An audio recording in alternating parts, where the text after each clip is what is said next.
What are you wearing? Okay, listen. Today, week 9, okay, rehab training. I figured I did chest once this week already with my high intensity training. I want to do an old school chest workout. By old school, I mean like the first chest workouts that I used to do when I was like 16 years old. So if you're going to do old school chest workout, you need an old school shirt. So you need to match your clothing to your workout? You get an old school belt that's like, it's 1,000,000 years old. This is Christopher's belt. I mean, you don't make these things anymore. But this is the original. Some of you guys, you older guys, will know exactly what it is. T. Michael. This is no joke. This is original. This is vintage. This is not a reproduction. Trying to make it cool by saying it's vintage. It's not a reproduction. This is an original 1990, 92 sweatshirt. Like a whole bunch of them. So when I do these old school workouts, I'm going to wear them in the old school videos. That's what I'm wearing. So I'm going to start out with flat. Now I can't actually do flat like old school. Old school workout, first exercise, not old school. But because of my shoulder. So what I'm going to do is just go light. We're going to start with a flat pressing movement anyways, but it's going to be on a hammer strength, which we didn't even have back then. It was just coming out when I was getting into the gym. So we're going to hit 4 sets of 10 to 12 reps here.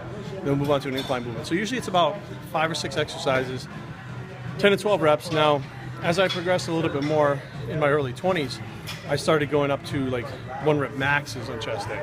So I was hitting like the 1 rep max every week. Once a week I trained chest, I'd hit every week.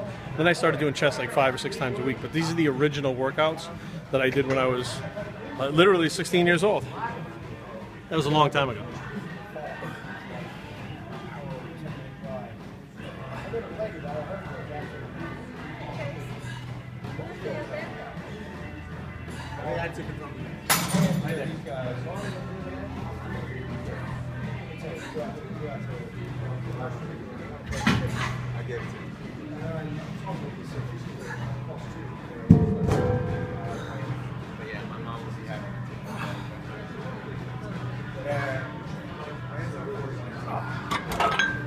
There's a few more than 10 to 12, that's right.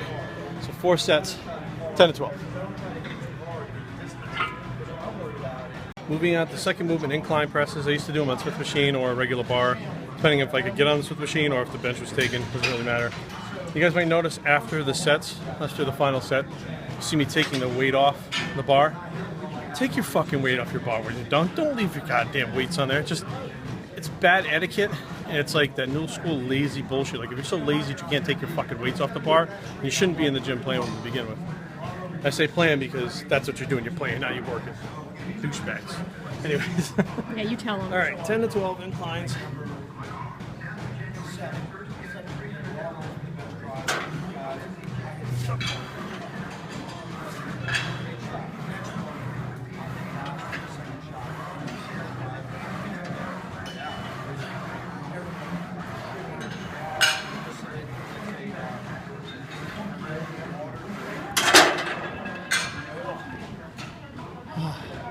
Feels kind of funny. That looked a little light. It's light, but it feels funny to be doing these exercises back to back in the same way, and it's only the second exercise already.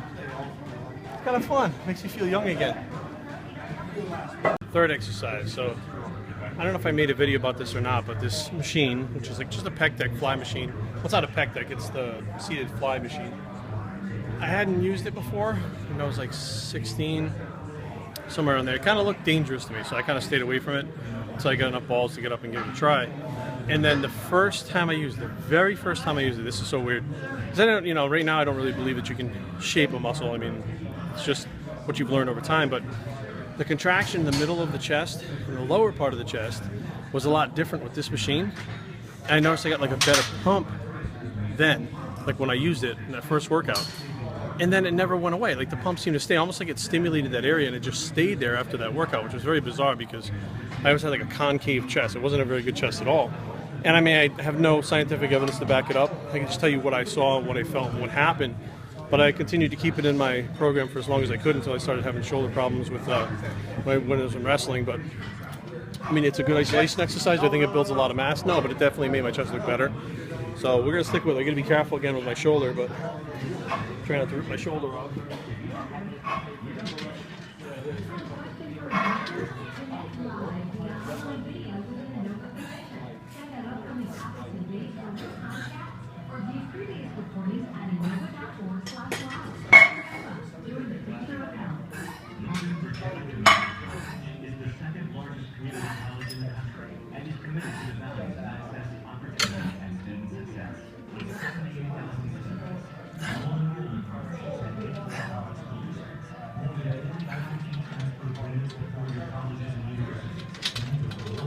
I notice I sit a little far up off the pad. So I actually have short arms. Like even with the sweatshirt, if you look, my arms are short. So to sit back puts my arms in a weird position where I don't feel it on my chest anymore. It pulls on my shoulders. So I sit kind of forward, and as the handles roll back, you'll see me kind of lean forward a little bit to keep the tension on the pec. So the lesson is, if you don't fit on the machine, just modify your modify. You don't have to. I mean, there is no perfect form. They're just not. You know, people come along and all the time they say, the form police are like, that's not proper form. I'm like, well, why is my chest bigger than yours then? Of course they're going to say steroids, but whatever. So the old school shirt got lost, and there's Gucci shoes and a Kill It tank top. How does this go together? Well, I lost all the, well, I didn't lost, I guess I got rid of them over the years. My string tank tops, my stringers, my actual stringers, like they were stringers. Like the shit that kids wear nowadays are like a lot of material compared to what we used to wear. And my hot skin striped pants, I lost those for a few years. So sexy. Too. So awesome. This is some new school meets old school. So that's what these videos are going to be: half new school, with the, half old school with the old school workout, half new school with the old school workout. So I'm confused. yeah, whatever. We're going to hit 4 sets of incline flies, nice and light stretching.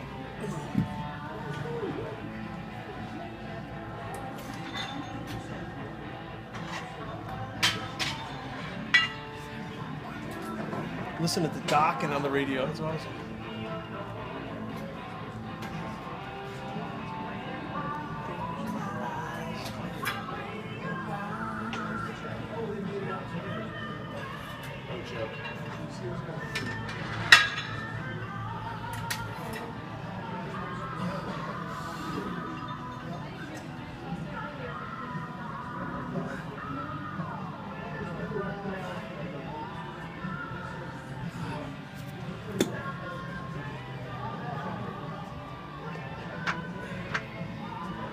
Dream Warriors playing on the, you know what Dream Warriors is? No.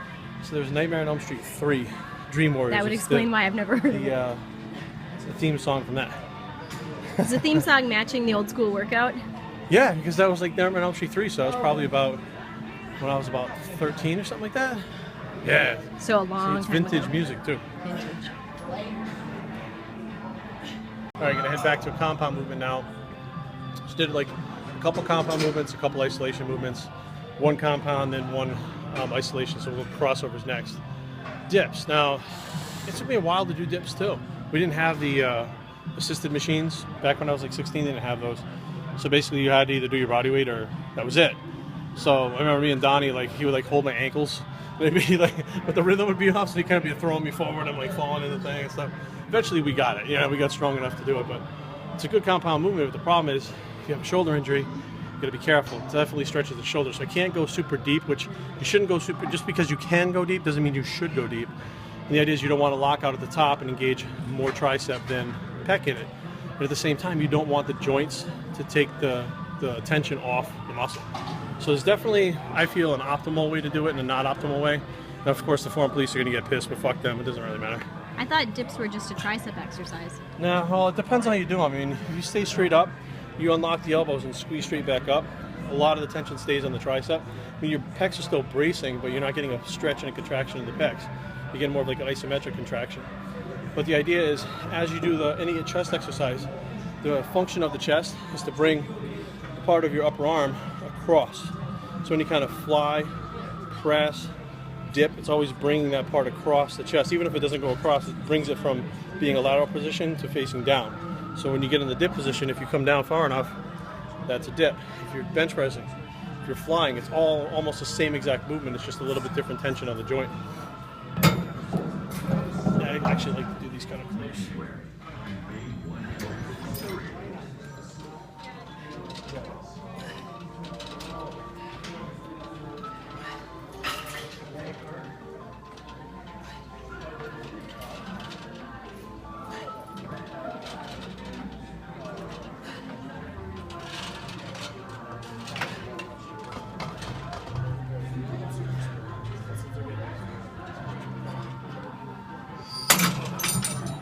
Actually feels pretty good, but I'm going really light too. So using the assisted girly machine.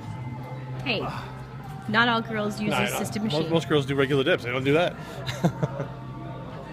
Exercise dips. Another isolation movement.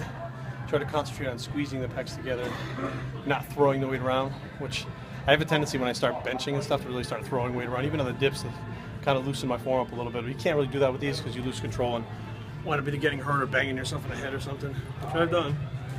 Oh, so try that again. It's 15 reps on this one. Squeeze, stretch, squeeze, stretch, squeeze.